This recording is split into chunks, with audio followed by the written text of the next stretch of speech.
Awesome. So now that we have that out of the way, I want to kind of present the objectives of this workshop. So it is threefold, and we hope to do a lot in this 1.5 hour timeline, and that is contextualizing US colonialism in the Philippines and the colonial education system, sharing the history of Filipino youth and student resistance from the homeland to the diaspora, all the way to our very own campus at UIC. And then we want to learn about ongoing issues and student-led campaigns at UIC. That is what we'll be doing. So thank you for being here today.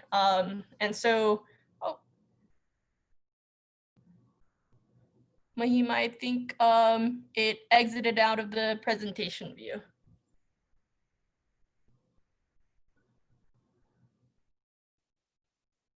So sorry, I'm just getting ready to play the song. Oh yeah, no worries. So to begin, I kind of want to start non-conventionally, and rather than lecture to everyone about Philippine history and major important events, I want to start by listening to a song.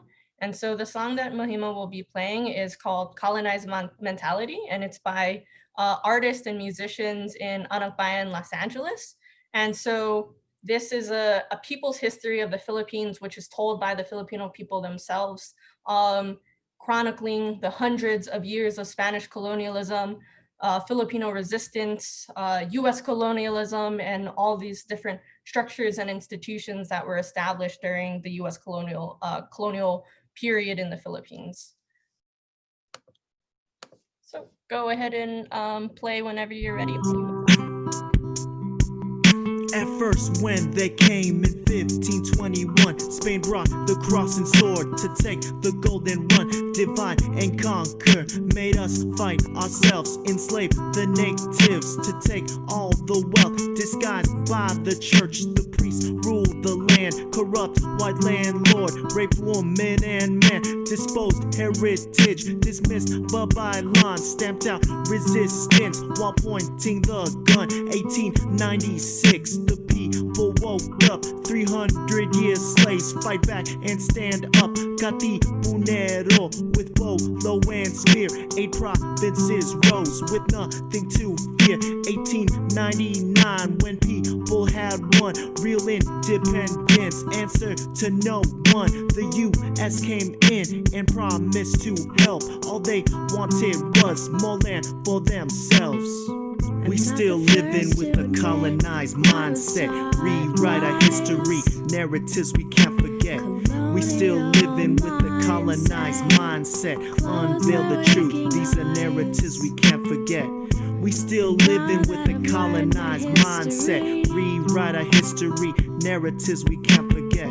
We still living with a colonized mindset, unveil the truth, these are narratives we can't forget. Treaty of Paris without permission, sold the Philippines for 20 million. The US moved in, imperial gains for loot and new land. Evil still the same, erupted a war where 1 million died. American troops commit genocide, kill all over 10, burn, rape and pillage, torture with waterboards, patrol the village. Benevolent lies with different strokes, brought in homicides, miseducate folks, brainwashing the young, taught English in school. New generation but old-fashioned tool, we learned the new rules, our minds soaked it up, made pensionados, puppets were strung up, manongs for labor, sacadas came to move to the US, trapped in servitude. We still living with a colonized mindset, rewrite our history, narratives we can't forget. We still living with a colonized mindset, unveil the truth, these are narratives we can't forget. Thank you all for listening to this song. This song is really special to me, as it kind of really chronicles my own life as a Filipino American, and not having access or not knowing my history until very late in life. It really wasn't until I was 18 and kind of involved in community organizing in AnakBayan at UIC that I really started to learn my own history, and not through the eyes of US colonial oppressors, but from my own struggles and resistance as a Filipino American person. And so the song talks about the result of a colonized mindset, right? A colonized mindset meaning you don't know your history, you see yourself as lesser than kind of the white American culture because of the ways that it is valued and made present and dominant in our education, history, and society. And it's kind of flipping that. And through this song, it's sharing these pivotal moments of Philippine history that's chronicling our unfailing resistance to these forces of colonialism. And so, as you hear it in the song, as of the 1500s, Spain colonized the Philippines, right? And so there had been over 200 revolts by indigenous people during that time period.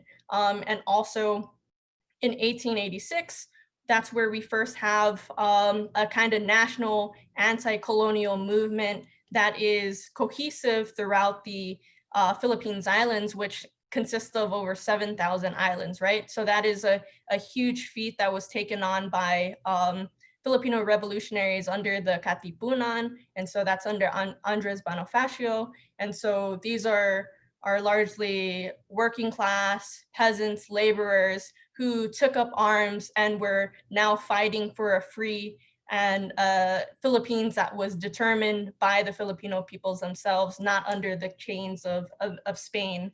And so if we go on to the next slide, we can see though that although the Philippines had resisted and fought for their own liberation, different turns of events happened historically. So the United States came in and, just like the song said, offered to help the Philippines, right? Offered to help the Philippines from Spain. And so although the Philippines Revolution had already been close to declared victory, actually in 1899, Emilio Aguinaldo declared the Philippines an independent republic, and he was like the self-declared first president of the Philippines, right? So we were victorious and we liberated ourselves, us and ourselves, and yet the United States came in and entered into a kind of backdoor deal with Spain through the Treaty of Paris, which then relinquished the Spanish control of the Philippines along with Guam and Puerto Rico to the United States, right? So for $20 million, $20 million, the Philippines, along with Guam and Puerto Rico, became the United States territories and were annexed, right? And so it's not just the Philippines who were resisting and fighting for the liberation, but also Guam, Hawaii, Puerto Rico, right? And so the United States came in and kind of foreclosed that liberation that they had fought for centuries. And so one of the first things that the United States did when they colonized and occupied the Philippines was establish a public school system, right? And so one of the main narratives of Philippines colonialism or US colonialism in the Philippines is this idea of benevolent assimilation, right? That the Philippines were the Filipino people assimilated to the United States because it was going to result in our progress, right? It was good for us because we needed the United States to advance and to become democratic, etc. But actually, if we look at our history, there was nothing benevolent and there was nothing kind of assimilatory about it. This actually launched in a brutal war, and we'll see that as we go into the workshop. But again, one of the first things that was established was the U.S. public schools. And so if you look at this photo here, I love this cartoon. And so we have like Uncle Sam, who's peering on top of, let me actually expand my screen so I can see the Philippines, Hawaii, Puerto Rico, and Cuba. And so they're depicted as they are throughout this period as like little black and brown primitive savages, right, who need the education of Uncle Sam.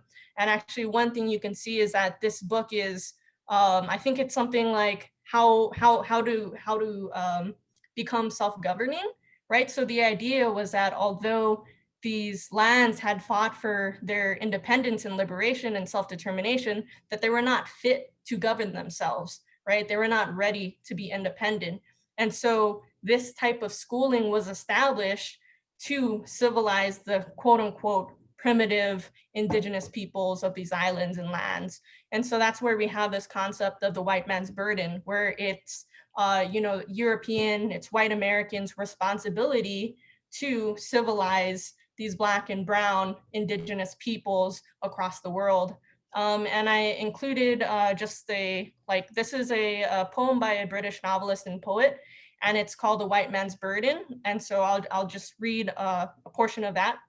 Take up the white man's burden and teach the Philippines what interest and taxes are and what a mortgage means. Give them electrocution chairs and prisons too galore. And if they seem inclined to kick, then spill their heathen gore. And so, right, we see here from this poem that the United States saw themselves as taking up this responsibility of teaching them the American life of how to be this sort of global civilized citizen. But that was always in accordance, that was always next to policing and militarization, right? I think education, that is seen as something that, oh, the Philippines then had a public school system. That's something good that the United States brought, right? But that was always hand in hand with the kind of violent subjugation.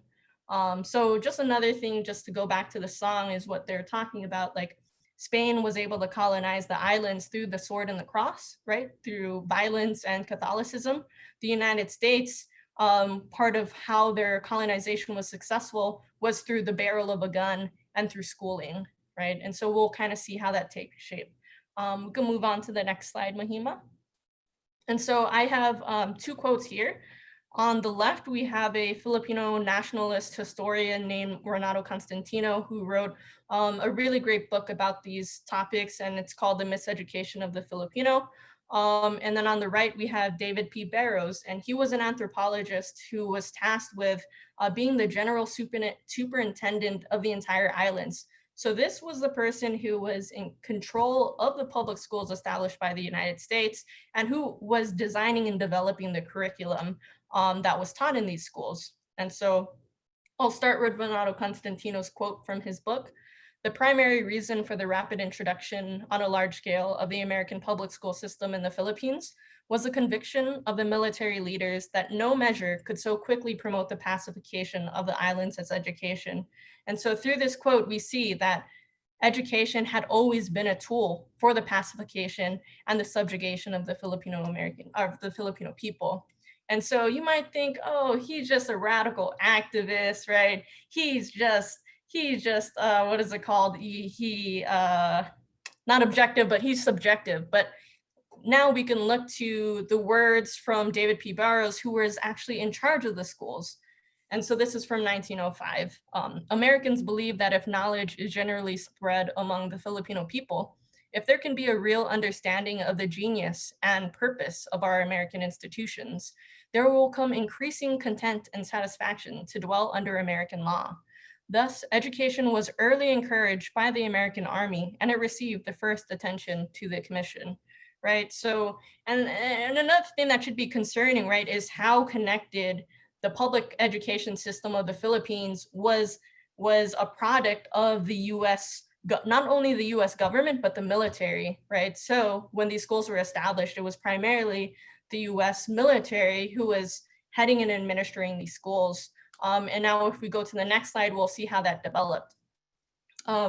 So while I mentioned at early kind of the US public school system was kind of headed by military leaders, in 1901, they started the transporting of US school teachers to the Philippines. And so these teachers are referred to as Thomasites. And that's because in 1901, the ship that they came abroad from San Francisco was called the USS Thomas. So that's why these teachers are called Thomasites. And so I'm just gonna address three kind of fundamental factors of the US established public school system during the time. And when one of those is the silencing of the mother tongue. And so from the very start, English was always used as a primary method of instruction. So Filipinos were not able to use their native languages in schools. And this was insisted until 1940. And so this really shaped schools and also folks' relationships to their own culture and to to their own languages, because then the success in these schools meant, are you able to master English, right? And if you can master English, then that gives you access to kind of globalization and civilization. Actually, I was reading David P. Barrow's book, and one of the things he says is that English is the mighty language, and Filipinos will only become significant once they master English. And so we see that during schools in the early 1900s and even taking place in the Philippines today. But we can go on to the next slide. The next point is the lack of relevant education, right? So rather than learning about studying through frames of our own cultures, landscapes, and contexts and histories, we were taught an Anglo-American literary canon and curriculum. So the kind of objects of studies were through American textbooks, through American icons. I know a lot of folks during that time memorized Abraham Lincoln's Gettysburg Address. I don't even remember the Gettysburg Address, but that is the kind of instruction that they were receiving during the time. And so it was a complete Americanization of education and culture without learning from folks' direct experience and environment. And as we kind of progress into the workshop, we'll understand how necessary and vital it is for us to be able to learn things that are relevant to our cultures and backgrounds, that are able to kind of equip us with the tools that we need in our lifetimes. We can go on to the next slide. And then, so lastly, the last factor I want to talk about is historical amnesia. And this is the erasure of Philippines revolutionary history, in addition to the erasure of indigenous Filipino history and culture. And so the entire Philippine history was taught through the United States perspective. And so these schools didn't teach about the 200 plus revolts against Spain or the Katipuneros, any of those atrocities. And they also ignored the atrocities of the Philippines colonial government. And so on the top right, I have a photo, and this is from the island of Samar. And so there are some really, really horrendous events that took place in the Philippine-American War. And one of those is, there's one, the Battle of Balangiga, and there's also in Samar, but there was a General Jake H. Smith, and one of the things that he's known for saying is really violent. I'll give a context warning for that, but he ordered folks to kill all over 10, right? And that was a direct order that resulted in the murder of hundreds of thousands of Filipino civilians. And so through the US schooling, right, we weren't learning any of those histories, and it was just taught purely through the United States perspective. And that's all I'll say about that for now. We can move on to the next slide. So I just have some reflection questions for folks. And I think at this point, I'm just gonna slow it down and we'll just give some time reading these questions. And we won't necessarily go into a discussion of these questions, but if you have any thoughts and connections that you wanna share, please feel free to do so in the chat. And I'll just let you all read these for now. So it's first, what aspects of US colonial education do you see in the education we receive today? And the second one is, why is it important to learn our cultures, histories, and resistance, and have educators and mentors who represent us? So I'll leave you these two questions just to think about and reflect on, because that's one of the vital things of the education that we're trying to shape, which is that it's not education for the sake of knowing these histories, but really education that allows us to understand how we've gotten to where we are and how do we understand the different issues and struggles in our lifetimes, right? So that we can devise solutions and devise liberation for all of our communities. So we really want us to be able to connect what we're learning today to our experiences at UIC and our experiences in the world at large.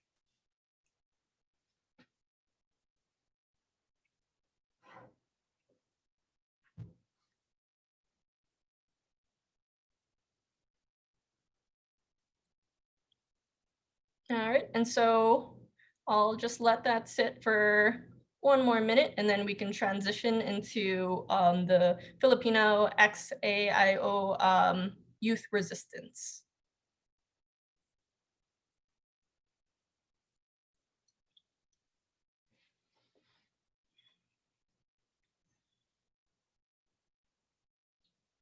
All right, we can move on to the next slide.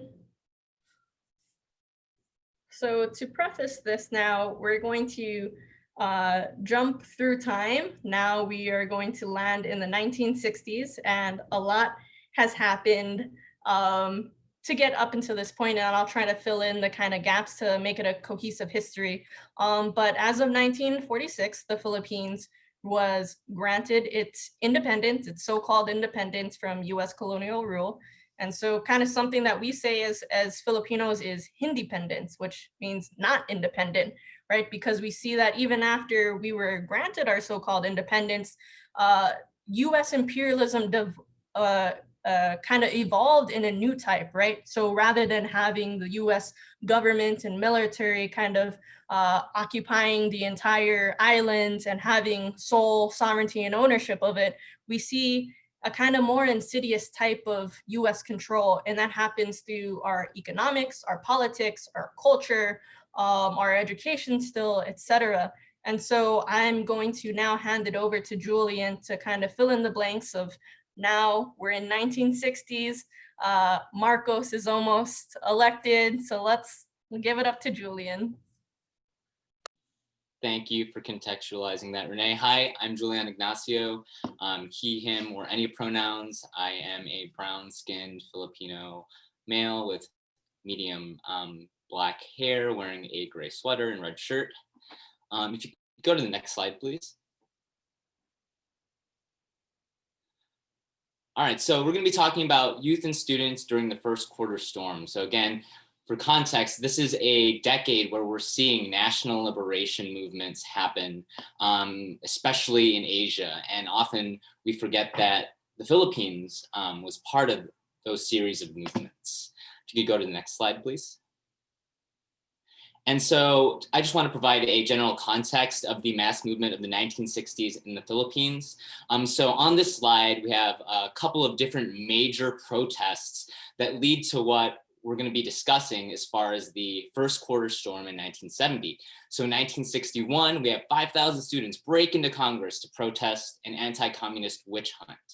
In 1962, we have 500 workers and students who stormed Malacanang, which is where the president resides, to denounce the Laurel-Langley Agreement, followed by a series of other mass actions against the Macapagal regime.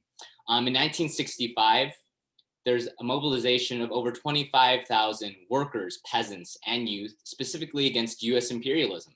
1966, we see 5,000 students and workers mobilize against the US and President Johnson's Vietnam War. And then in 68 to 69, we see a series of workers and student strikes spread that are supported by youth actions who are demanding genuine land reform.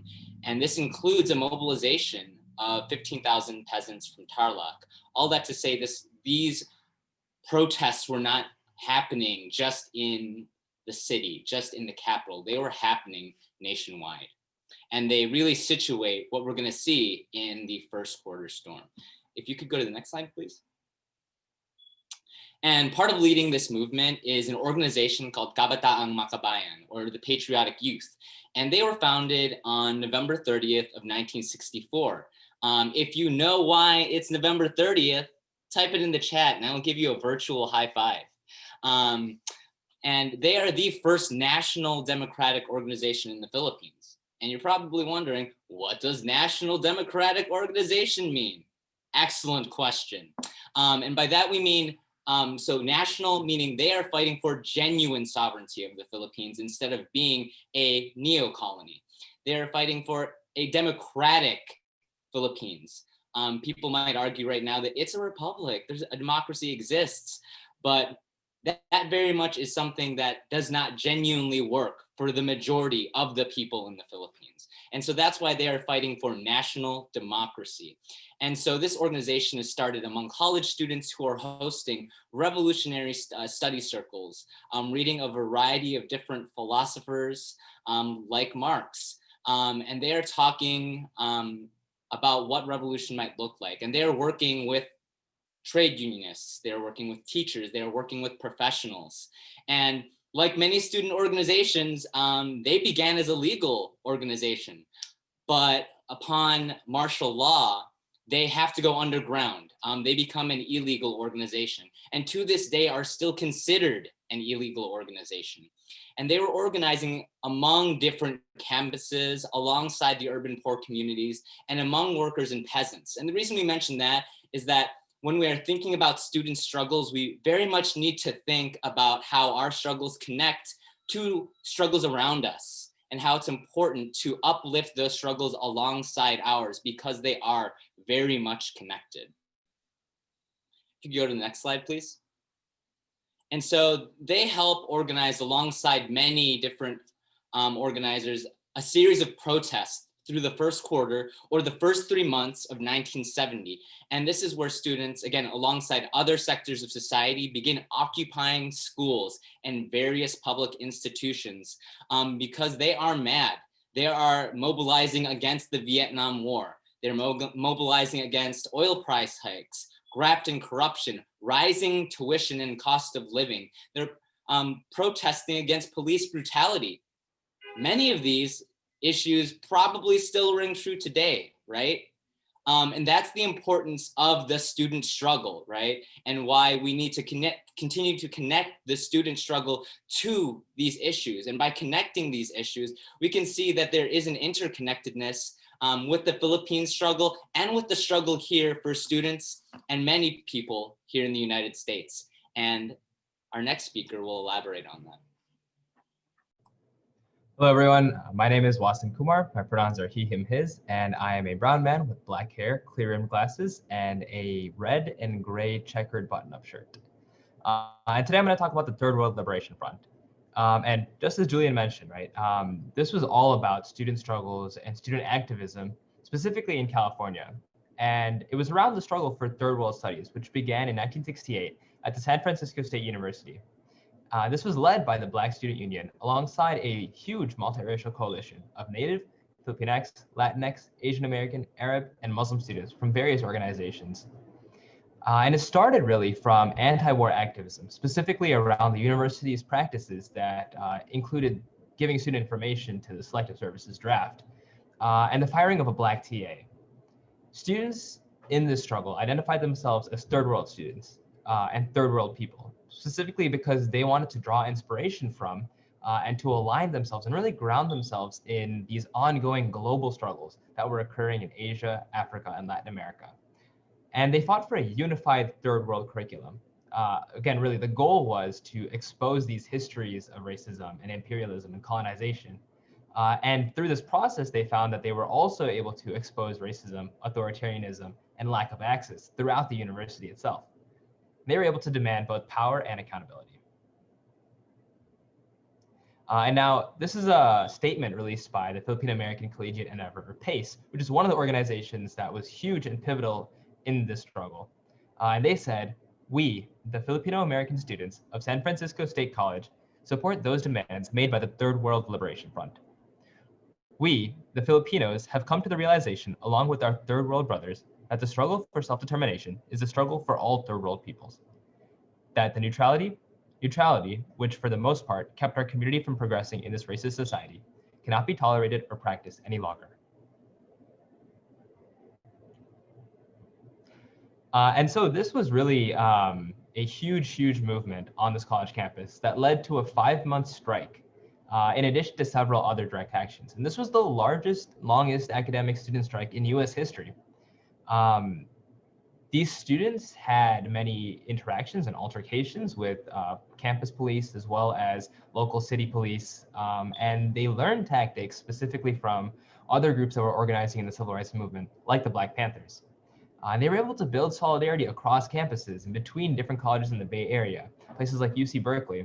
And ultimately, this resulted in the first school of ethnic studies ever established at San Francisco State University, which was ever established in the US at San Francisco State University in fall of 1969. And later, this was also seen at the University of California in Berkeley.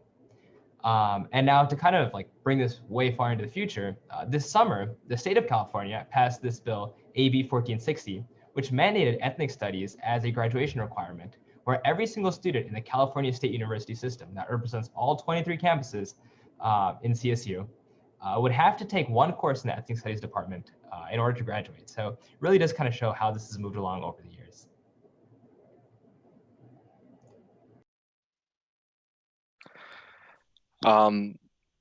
So yeah, I'm presenting on this part. Hi everyone, my name is Eric. I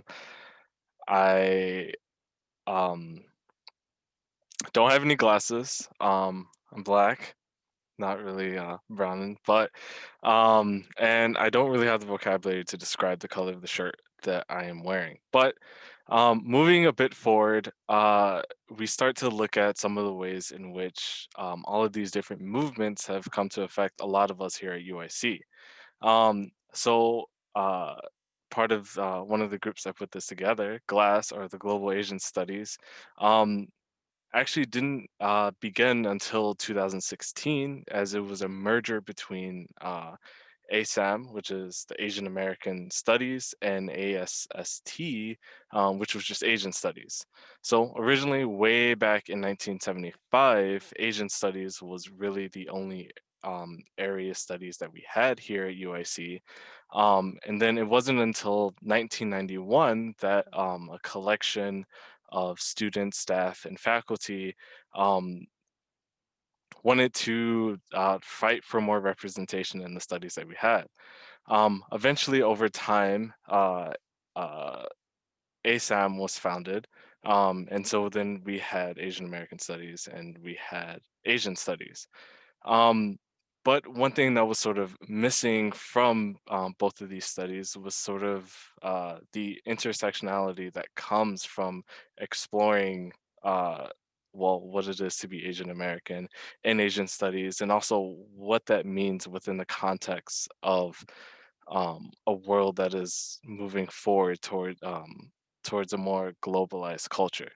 Um, so after a lot of fighting that still isn't over yet, Global Asian Studies was founded. And it served to offer a well, here, as it says here, a unique mix of both ethnic and area studies focusing on Asia within a larger global context.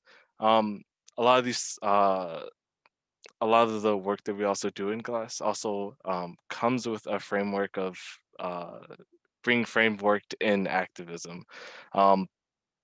Because one of the things that is very important with this is understanding the importance of what your voice matters in trying to bring justice to many of the wrongs that we may see.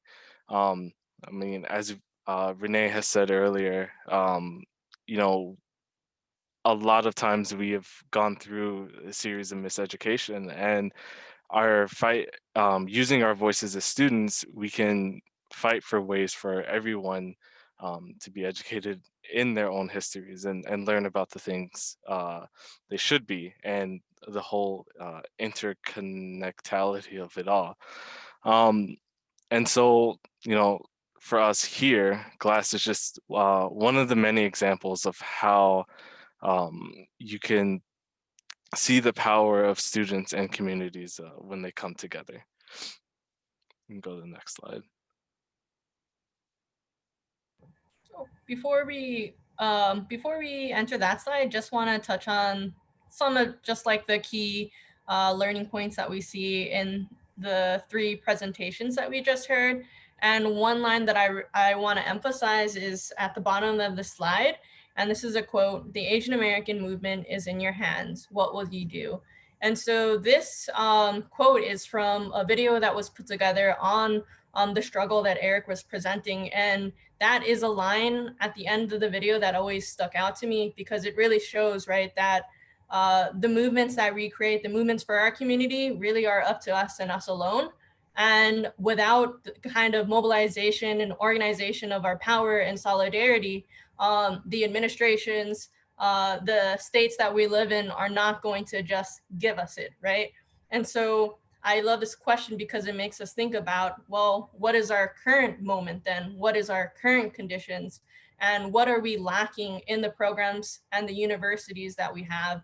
And so before we move on to the next slide, as we move on to the next slide, we really want to think about kind of the ongoing issues at UIC in our lifetimes, and really organize movements across the campus that could fight for the kind of visions and the futures that we want and deserve for our communities. And so the remainder of our workshop is now going to be focused on kind of reflecting on our experiences and thinking about what are the kind of demands that our communities need and are pushing, and how can we kind of boost each other and throughout all of our communities. So we can go on to the next slide. I'm going to introduce Michael for this. We do have a 5-minute break though. So, or actually, what are y'all feeling? 5 minutes, 10 minutes? What do you want to do?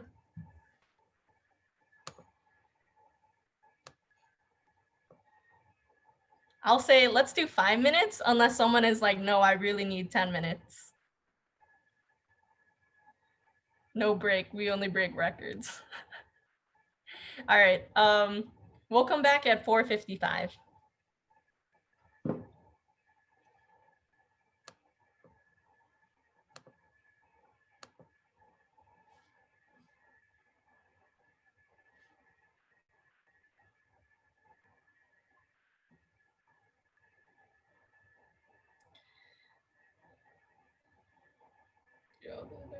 Amazing.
Welcome back, folks. I'll give folks a little bit more time just to get settled back in after the break.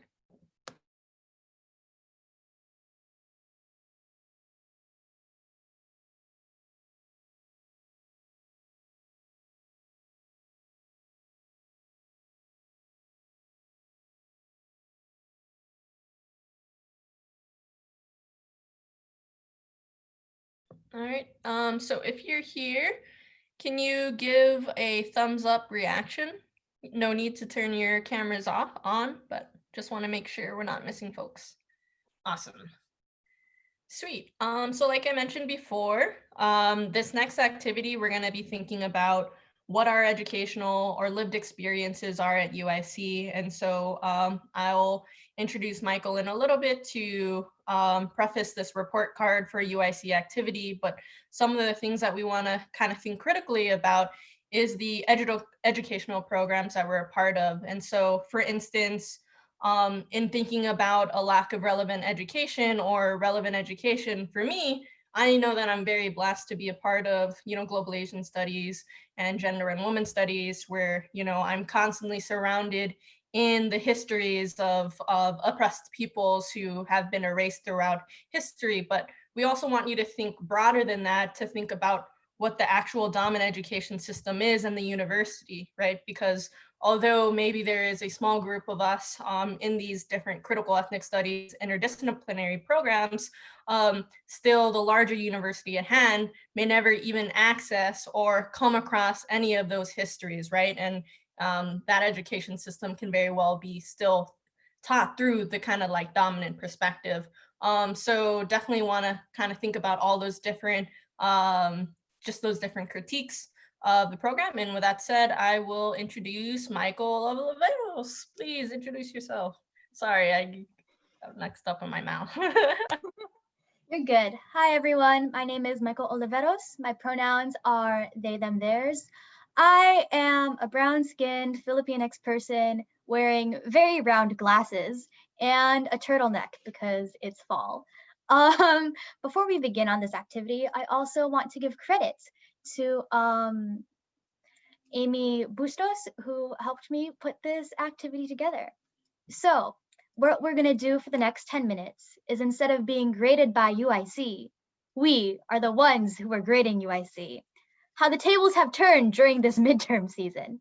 So we're just gonna take 10 minutes. We can probably reconvene at 5:08, and we're gonna fill out this report card and just reflecting how this university has really met or has not met our needs. So gonna let y'all go for 10 minutes, and the link for the report card is in the chat.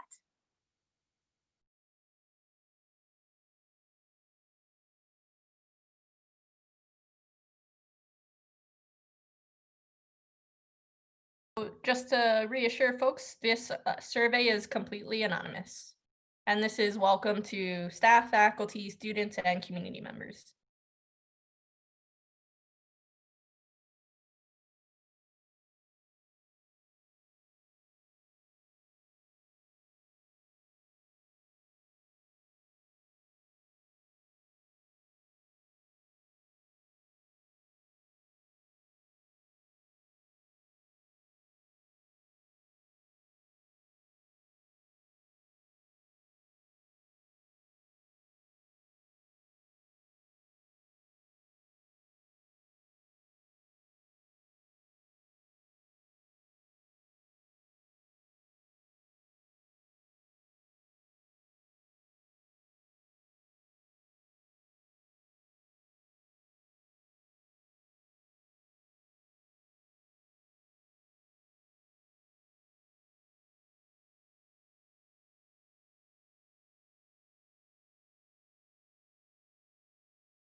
Hi, Professor Sue and anyone else who just came on or came back on. We're currently working on our report cards for UIC. If someone could share the link in the chat again.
Okay, everyone. I hope that was enough time to just reflect on your experience at UIC and to fill out your report card of UIC's performance. If not, that's okay, but I'm gonna ask Amy to reload the results of our UIC report card so then we can start our discussion. Wow, okay. So we have a few responses. Perfect, perfect. And we'll just hop into discussion, and I'm going to encourage all of you to just put your answers in the chat and I'll just read them out loud. So our first question is, oh wow, these are, we got a few Fs over here. Our first question is, what is your overall grade of UIC, if you feel comfortable with sharing? And how come you decided to share this or grade UIC with this overall grade, whether that's an A, a B? I'm looking at this and I'm seeing that the subject of cost of attendance is an F mostly, but overall grade of UIC. You can just take time to answer in the chat.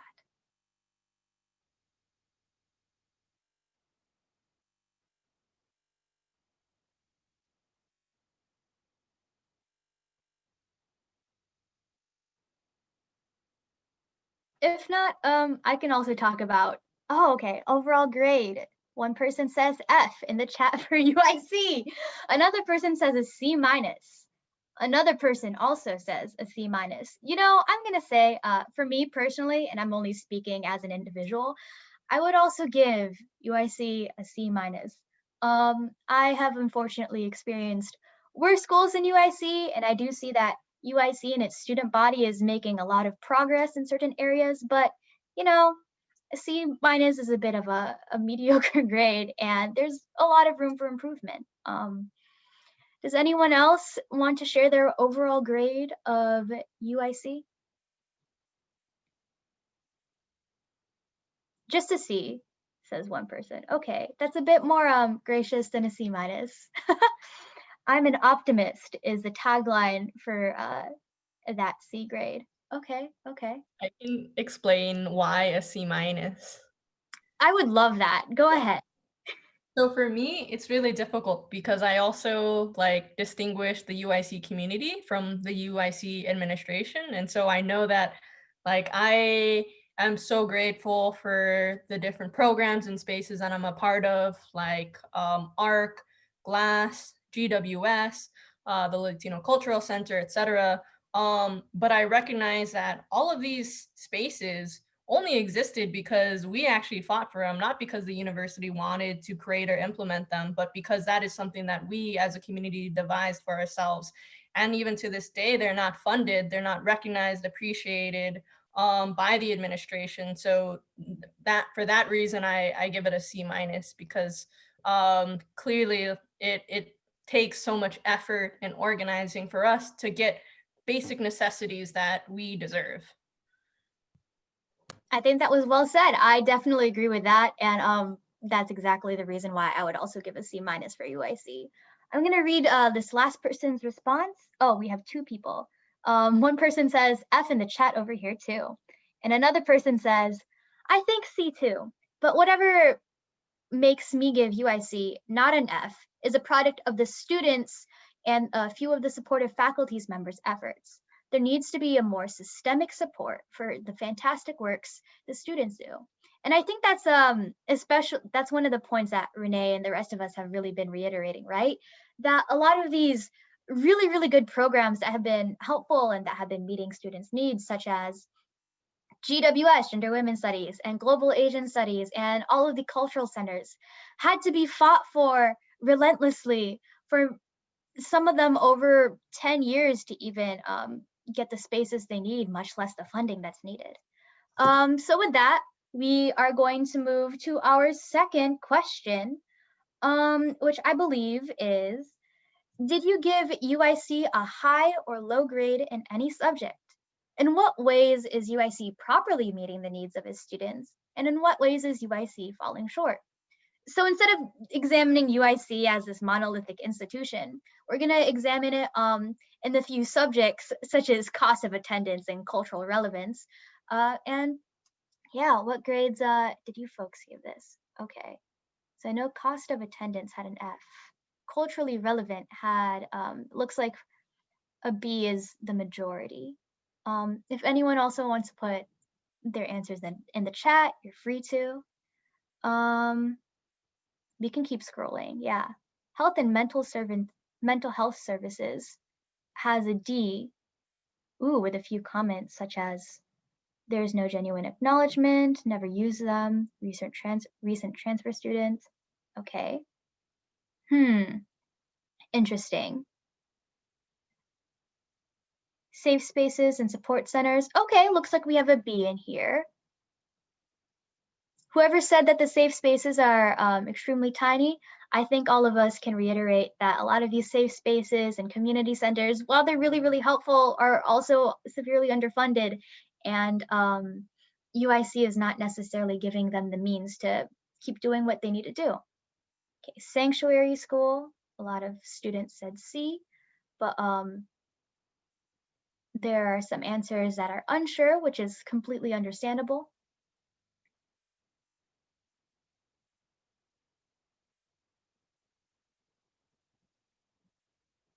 And then we also have safety against sexual violence, which was given a D. One comment says we need more trauma-informed and transformative work. Okay, one person in the chat says, for me, I felt myself giving a lot of average scores because yes, while things are there, sometimes it feels like it's just the bare minimum. And I can definitely agree with that. These things exist, and it's good that these resources exist, but sometimes they're just not enough, or they exist, but they're not necessarily meeting the students' needs. Well said to the person who said it in the chat. And I see a lot of students reiterating that. The person continued saying, like, these things should be expected, right? Like, is it a luxury to have mental health services? It shouldn't be. And you're completely correct. It should not be. Mental health services are a necessity. They're not necessarily like a privilege that someone needs to earn. So accessibility, someone said B. Interesting. Okay. Postgraduate opportunities career, we have C, which I personally can't speak to that as an undergrad student. But if any grad students want to talk about their postgrad experience in the chat, you are welcome to. COVID response. Oh, this is interesting. We have it divided across the board. We have a few B's, C's, and D's. And then we also have budgeting and allocation of funding and resources, which most people gave D's and F's. One person in the chat said, also the front desk at the counseling center is very rude, not very student friendly. Yeah, and that's something that should be talked about, right? Like, we do have these resources, but are they really accessible to students if they're not student friendly and if they're not welcoming students with an open mind? And I believe the last one is labor, and then I'll go to our last question just to be respectful of everyone's time. Labor, people said that UIC's response to labor is between a D and an F, which is very, very interesting. A few more comments, and then we'll move on to the next and last question. One person said, booking appointments is super inaccessible as well. Another person says, I appreciate the counseling center, but it takes them a few months to even find your initial appointment. And then the last person said, student workers are paid $11 still. That's not a living wage, especially in Chicago. So yeah, thank you everyone for your input, and I'm glad that we see that there are definitely some holes in UIC's resources. Okay, last question. I'm gonna hop to question number 4. Is I want all of you, we're gonna expand from something else, right? I want all of you to dream as big as possible. While it's so important to be rooted in reality and to think about our history, I think it's also important to imagine a better future, because why else are we fighting for what we're fighting for, right? So imagine your dream school. Does it have any similarities to UIC? And in what ways does it differ? And we'll just spend the last few minutes on this.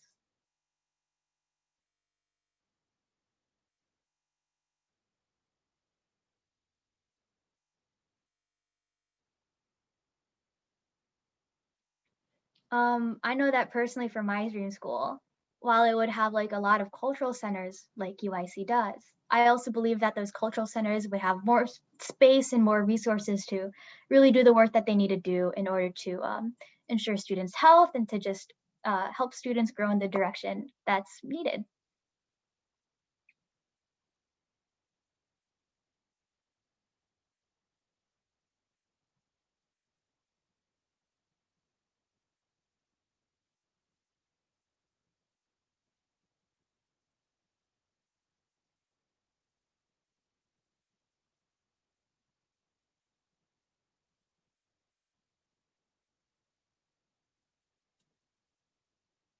Okay, if there are not any comments for that last question, that's completely okay. I just encourage all of you to keep thinking about your education and where your school isn't meeting your needs and where it is, and to always be thinking about how are all of these issues in education relevant to what's happening in the world around us, whether that's linked to social justice or not. And yeah, that's all that myself and Amy have, and we'll pass it down to whoever has the next portion.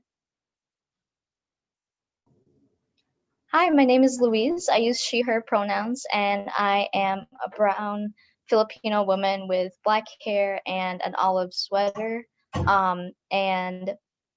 Within this context of everything that we learned today and seeing how everyone either averagely or like poorly graded UIC, we see that the struggles translate, right? Like all of these struggles are interconnected, and so there are organizations and movements around UIC that is fighting for and advocating for students and student struggles, recognizing that our conditions are not exactly where it needs to be. So first off, I want to highlight Abolition at UIC. Abolition at UIC is something that was founded over the summer, and it is a group working to abolish police at UIC, and they're doing a police literacy campaign and a teach-in series. And if you saw the teach-in series over the summer, you know it's a educational forum or a panel to teach all about abolition and its different facets. And another great organization or coalition at UIC is the Good Trouble Coalition, and they actually just sent in a letter to the administration about racial equity and divestments from police, and this very long and comprehensive list of demands that they sent over the summer have not been met. So they wrote another letter and basically added a scorecard that emphasizes how the administration has either only partially or not at all addressed a lot of the demands. And you can read the letter. It was sent out. And then I want to also emphasize the SCIU and INI unions. And like the beginning of this year, we had the nurses strike, and that was to fight for better PPE, better pay. And though they reached some sort of contract, the fight isn't over. We're continually fighting for workers' rights, and not only for people in the hospital, but also GEO, like the TAs, have yet to reach a fair contract with the administration. And then going into more of undergraduate struggles, there's a lot of movements. AnakBayan, Bonfire, and Roosevelt Network are all working towards this student survey, a COVID-19 policy, and this website where we highlight and visualize the budget of UIC and where your tuition goes. And going back to the survey, so the survey is something that we want to send out to students. So as you guys know, the administration sent out a survey, and basically the survey was just very, it wasn't as comprehensive. It didn't really gauge like what students need. And so we want to make an alternative survey where we really emphasize like that students are struggling, and we want qualitative and quantitative data to prove that. And those things are going to inform this COVID-19 policy, and that's related to like having a credit or no credit option, or banning mandatory attendance, and all these different things that students want and need for this semester just to keep afloat and to do well in school, and to protect their like mental health and stuff. And then another campaign on campus is hashtag Cops Off Campus, and that's spearheaded by SDS and BGSA, and that's another one that's calling for divestment of specifically UICPD. And then another one is Sunrise Movement Hub, and that's a environmental justice club at UIC. So they're working towards like environmental justice and through like electoral politics. And then the last one being the ethnic studies general education requirement, and that is going off of what Eric was talking about ethnic studies at UIC and how the fight isn't over, and that we're always continually fighting for more ethnic studies, and also to require ethnic studies as a general education requirement, and the undergraduate student government is working towards that.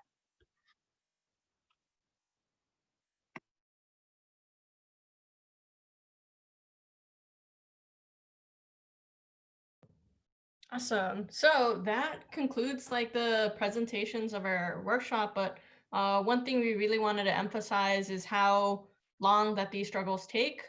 We saw with the creation of ethnic studies, what that required was 5 months of striking of students and community members.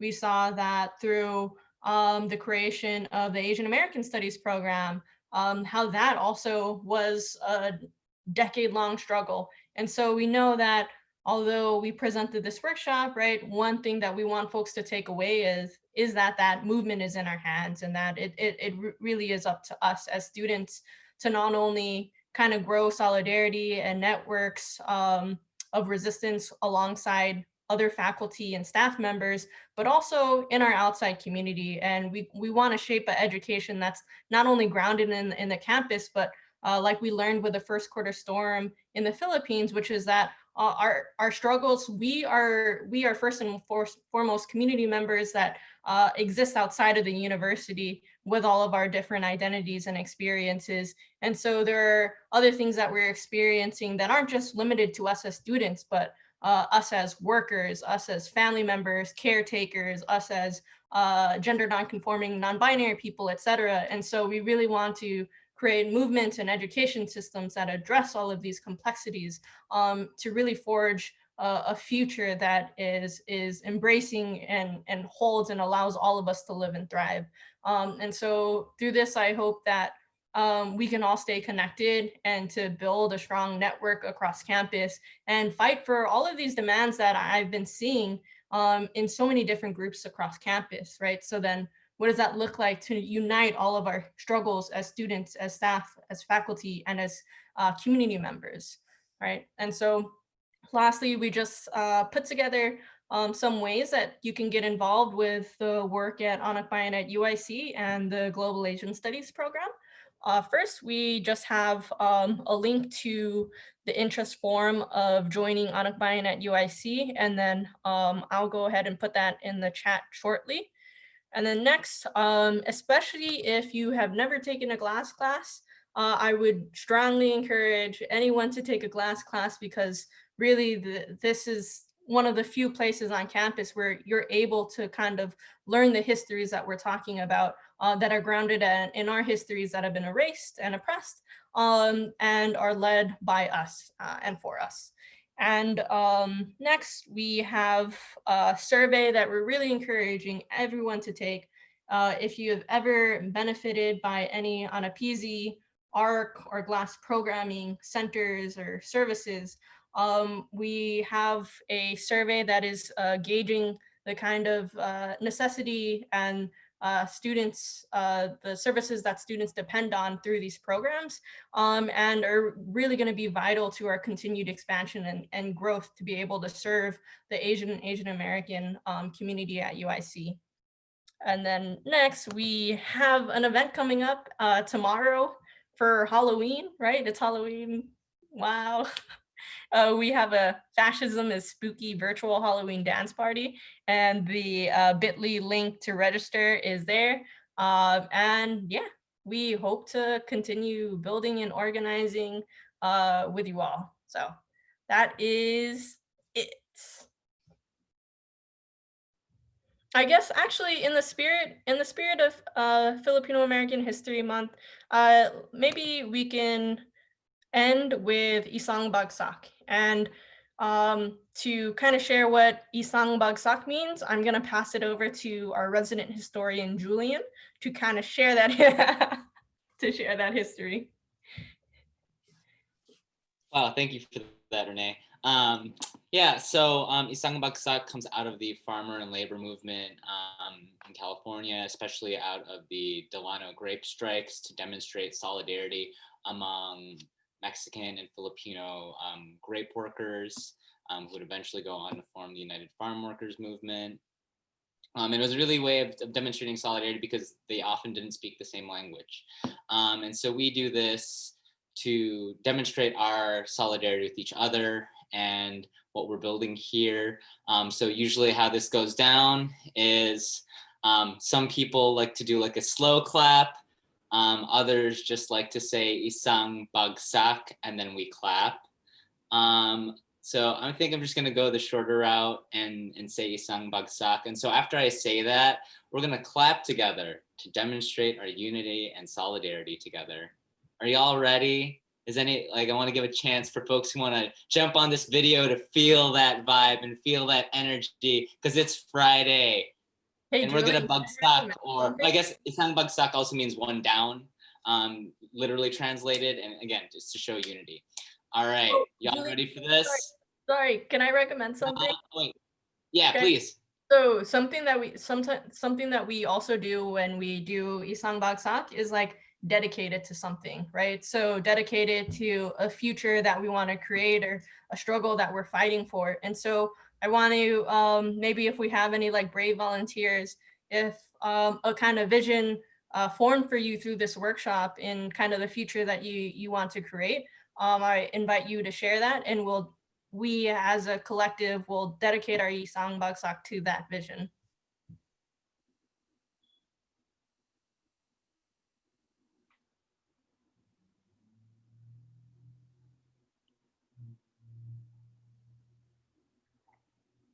Anyone?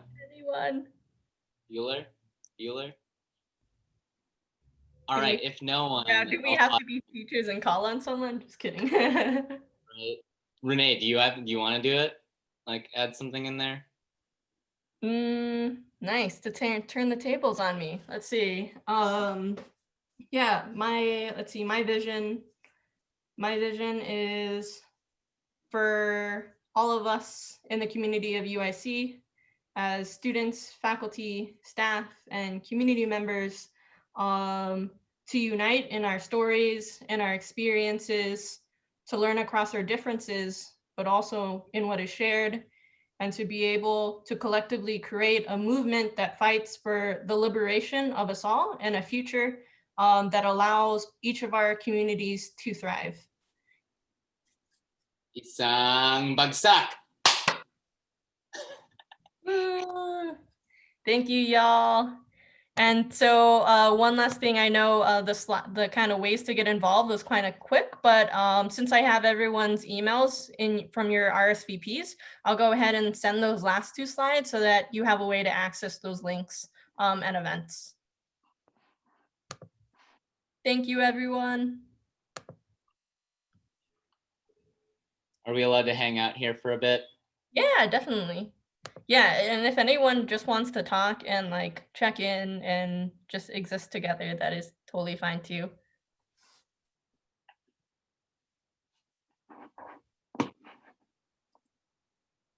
Thanks everyone for coming. Thanks, everyone. Have a good and safe Halloween. Safe.